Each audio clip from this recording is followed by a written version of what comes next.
This should be totally unnecessary, but The reason this should be unnecessary is this is not a performance engine, but Jeep Cherokees are notorious for overheating. yeah. So I'm doing everything I can to try and get the heat out of the engine bay. And when it dries, it shrinks. We'll see what happens. Right now, the manifold that is on the Jeep is broken, actually, come to find out, in 2 places, and blowing directly on the block. And I do believe that is causing part of my overheating issues. But we'll find out. This is different than the one that's on there. But it's broken right down in here somewhere. Yeah. I can't remember where, but I remember it's broken. I guess that's the important part, isn't it? Alright, Mike, can you give me a hand with the fuel tank? I know, something has to clear that right out.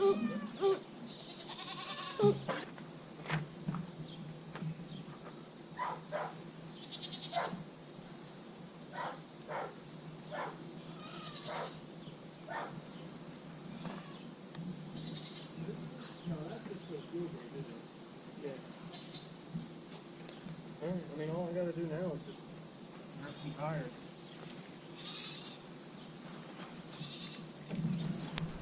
I am applying heat wrap to the manifold in the hopes that it will help to dissipate the heat through the exhaust and not radiate the heat into the engine bay. In theory, it should work. I know they do it on performance engines, so I don't know why it wouldn't work on a stock engine, but only time will tell. Excusez-moi. Did you fart? No. You want to grab the case for the drum? It's in the truck. I was going to grab the air hose and air tires. Oh, I thought you were done. No, he was waiting for me to move my fat ass. Yeah. That'll happen sometimes. Yeah.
I'm gonna tell you right now, putting heat wrap on a manifold,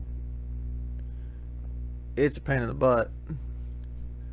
But since filming this video, I have had the Jeep out wheeling, and it did make a big difference under the hood. I ended up overheating, but not because of the exhaust. I did fine for the first day and a half, and it wasn't until my thermostat stuck shut that it overheated again. So take it for what it is, or what you want to make it. Maybe my thermostat was intermittently sticking before, I don't know, but it seems to have made a difference for me.